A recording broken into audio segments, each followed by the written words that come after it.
The first 5 seconds matter, so here's the truth that changes everything. Drawdown is not what's damaging your account. The way you react to it is. The moment you stop trying to escape drawdown and start managing your behavior inside it, trading stops spiraling and starts stabilizing. Most traders misunderstand drawdown from the very beginning. You look at drawdown as a sign that something is wrong, something must be broken, the strategy, the market, or you. And the moment you interpret drawdown as a problem that needs to be fixed quickly, you step onto the path that destroys discipline. You felt this shift before. You start a period trading calmly, you follow your rules, you wait for setups. Losses come, but they don't bother you at first. Then the losses stack, 2 in a row, 3, 4. Suddenly, drawdown stops being theoretical, it becomes personal. Your attention moves away from price and locks onto the equity curve. That's when reaction begins. At first, the reaction is subtle. You check your P&L more often. You replay recent trades in your head. You start calculating how many trades it will take to get back to where you were. Nothing dramatic yet, but your mindset has shifted. You're no longer trading to execute well. You're trading to recover. This is where most traders go wrong. Drawdown itself is neutral. It's a statistical reality of any edge. Every profitable strategy has drawdowns. Every professional trader experiences them. The difference between traders who survive and traders who self-destruct is not whether drawdown happens, but what they do when it does. Reaction turns drawdown into damage. You start feeling urgency. Waiting feels unbearable. Sitting on your hands feels irresponsible. You think, I can't just do nothing. And so you do something. You enter earlier than planned. You take a setup that's close enough. You slightly increase size because you're confident it will work. Each of these decisions feels reasonable in isolation. Together, they dismantle discipline. If this is hitting close to home, pause for a moment. Like the video, subscribe to the channel. Share this with someone who keeps saying, I just need one good trade. Awareness is how reaction loses power. Here's the escalation most traders don't notice. Drawdown changes your emotional baseline. Things that wouldn't bother you during equity highs suddenly feel intolerable. A missed trade feels like lost money. A slow market feels like wasted time. A small pullback feels like a threat. Your nervous system is on edge. That's why reaction speeds up. You click faster. You analyze less. You justify more. You stop asking, is this valid? And start asking, will this help me recover? That question alone is the birthplace of revenge trading. And revenge trading doesn't always look like anger. Often, it looks like focus, determination, aggression.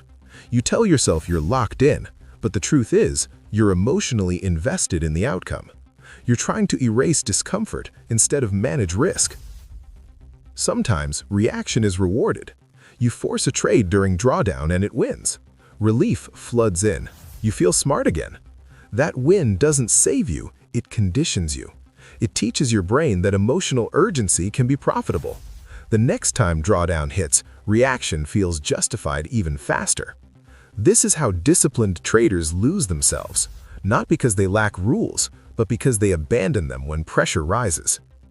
Drop a comment if you've ever felt calm during wins but frantic during drawdown.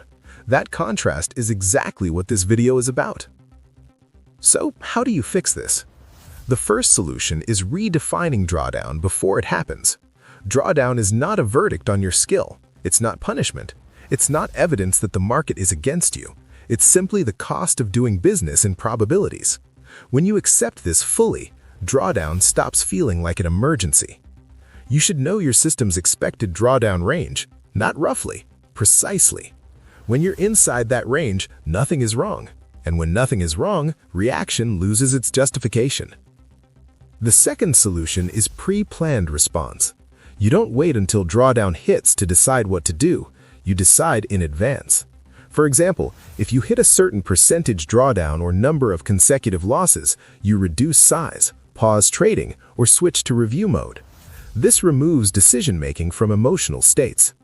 Professionals don't rely on willpower. They rely on rules that activate when emotions spike. The third solution is separating recovery from speed. Most traders think the goal is to recover quickly. That belief is toxic. Quick recovery demands aggressive behavior, which increases variance and emotional exposure. Sustainable recovery comes from consistency, not urgency. You don't recover from drawdown by trading more. You recover by trading better, and sometimes that means trading less. Another critical shift is changing your scoreboard. During drawdown, P&L is the worst metric to focus on. It fuels reaction. Instead, you measure success by execution. Did you follow your rules? Did you wait for confirmation? Did you size correctly? If yes, that's a successful day, regardless of outcome. This mindset protects discipline when money-based motivation collapses.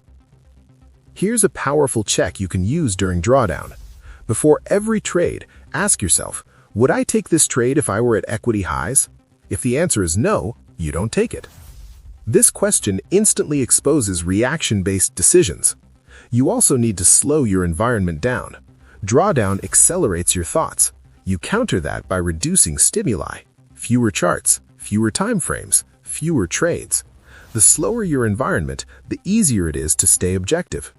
Another solution most traders ignore is stepping away strategically, not emotionally quitting, deliberately pausing. If your psychology is compromised, trading through it only deepens the damage. Stepping away is not weakness, it's capital protection. Over time, something important changes when you apply these solutions. Drawdown stops controlling your mood. Losses stop triggering urgency. You stop feeling the need to fix things immediately. Discipline becomes resilient instead of fragile. Here's the final escalation you need to understand. Drawdown doesn't create bad traders. Reaction reveals them. The market applies pressure, and behavior is exposed.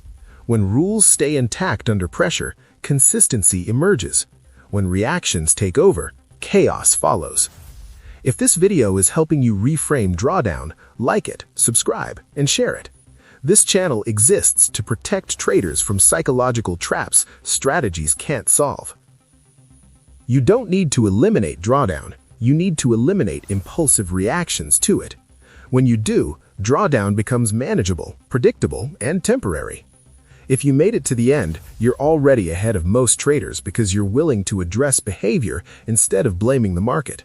Like the video, subscribe to the channel, comment what reaction hurts you most during drawdown, and share this with someone who keeps trying to win it back. Drawdown is not the problem, your reaction is. And the moment you take control of that reaction, your trade